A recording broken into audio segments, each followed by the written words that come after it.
All right, strap yourselves in. We're about to hit warp speed as we dive into the world of Sonic the Hedgehog. He's been clocking in at high speeds for decades now. Yeah. Where are we starting? We're checking out this blog that claims to tell us everything Sonic the Hedgehog that you will ever need to know. Well, that's quite a claim. Bold. It definitely is. But hey, we love a good challenge, especially when it comes to a gaming icon like Sonic. It really is incredible how he's gone from a rival to Mario to a pop culture phenomenon in his own right. Speaking of rivals, the blog mentions how Sonic's blue was picked, obviously, to match Sega's logo. But did you know those red shoes? Inspired by both Santa Claus and Michael Jackson. See, you gotta love those little fun facts about his creation. Yeah. Speaking of which, 1991, big year for Sonic. Huge.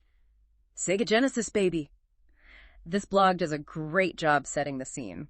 We're talking Yuji Naka and Naito Oshima, tasked with creating a mascot to go head-to-head with Nintendo's Mario. And they knew it couldn't be just another platformer. Had to be something that just screamed Sega from the rooftops. And what screams Sega more than pure speed? It's like they bottled lightning and put it in a video game cartridge? It wasn't just about making him fast, though, was it? It was about making the whole game feel fast. I mean, those loops, that smooth movement. Revolutionary back then. Totally. I remember playing it as a kid, like my mind was blown. This blog actually talks about this algorithm, right? Yeah. Made specifically to make those movements, especially those loop-de-loops, so fluid. It's easy to forget how groundbreaking that was. And it wasn't just for show. The way Sonic could build momentum, master those controls, and he was unstoppable. Like a blue rocket. Yeah. But you're right, it all ties back to that rivalry with Nintendo. Sega was hungry for a piece of that gaming pie. And boy, did they grab it. Sonic was a smash hit, launched Sega to the top. But Sonic's story doesn't end there, does it? Cartridges and consoles? That's just the beginning. Oh, not even close. We're talking animated series, comic books, even a movie in 2020, which, by the way, surprised a lot of people. It really did. You know how video game movies usually go? Not great, to say the least. Exactly. Huh. But the Sonic movie, that was different. It was good.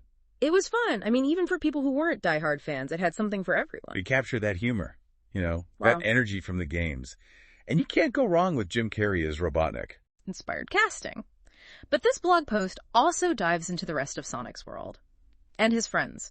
Tails, Knuckles, Amy Rose, they're not just sidekicks. They each bring something totally unique to the table. Yeah, you can't forget about Tails. With those twin tails spinning like a helicopter, he adds a whole new dimension to the gameplay.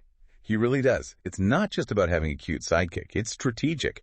Tails can fly, reach places Sonic can't. Right. Suddenly you can explore new areas, find secrets. It adds so much. And then there's Knuckles. Oh, yeah. I gotta love Knuckles. The muscle of the group. Guardian of the Master Emerald. And he can glide. And climb walls. He brings this whole other layer of mythology to the story, Yeah. This sense of duty, of loyalty. Which sometimes puts him at odds with Sonic, right? Absolutely. They're like two sides of the same coin. Sonic's impulsiveness versus Knuckles' sense of responsibility. It makes for some great banter, that's for sure. But we can't forget about Amy Rose. Oh, Amy. She's come a long way from just being that girl who likes Sonic. Right.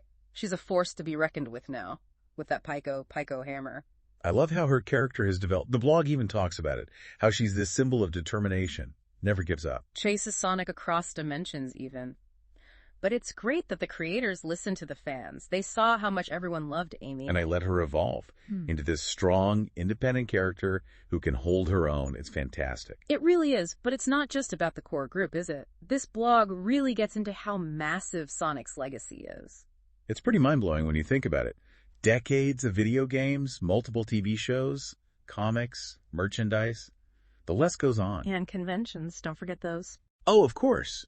It's that connection people have, those memories. Like the blog author talks about being on Team Sonic back in the day. During the console wars, that was serious stuff. It really was. But it shows how much these characters became a part of pop culture, Like you were either Team Sonic or Team Mario. And you stuck with your team. You defended them. It's kind of crazy when you think about it, how attached people get. It speaks to the power of these characters, of these worlds that we get drawn into. And the communities they create, those passionate fans, the artists creating incredible artwork. The speedrunners who push those games to their absolute limits, it's inspiring. Speaking of pushing limits, Sonic's done his fair share of that too. We've gone from those classic side-scrollers to fully realized 3D worlds. It's incredible to see how far things have come. I mean, look at a game like Sonic Frontiers. Open world. Wild. Right. Talk about a change of pace.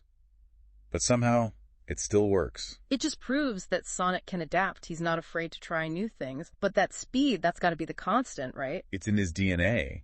But it's more than that, isn't it? It's about the energy, the attitude, that never give up spirit. He's kind of an inspiration that way. Plus, who doesn't love a hero who snacks on chili dogs? I have to keep those energy levels up somehow. Yeah. But you're right. It's that optimism, that joy that really defines Sonic. And that's something that resonates no matter what generation you're from. Totally. It's like this breath of fresh air, especially these days.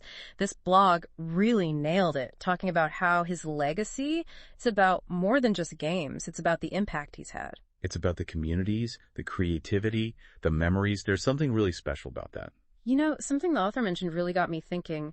They were talking about how even in the very first game, there were these environmental themes kind of woven into the story. Oh, how so? Well, think about it. Yeah. You've got Robotnik, right? Yeah. Industrial complexes polluting everything, trapping animals, and Sonic's this force of nature, fighting back. Huh. I never thought about it like that. It's easy to get caught up in the action, you know? Yeah. But those little details, they add up. It makes you wonder if they were ahead of their time or something. Imagine if future games really leaned into that. Sonic tackling climate change, fighting for animal rights. Now that's a game I'd play. Me too. Yeah. It's amazing how much there is to uncover, even with a character we think we already know so well. That's the beauty of a good deep dive. From video game history to environmentalism, all thanks to one amazing blog post. And a little blue hedgehog who just might be saving the world. One chili dog at a time. We'll be sure to drop a link to the blog in the show notes. Until next time, gotta juice.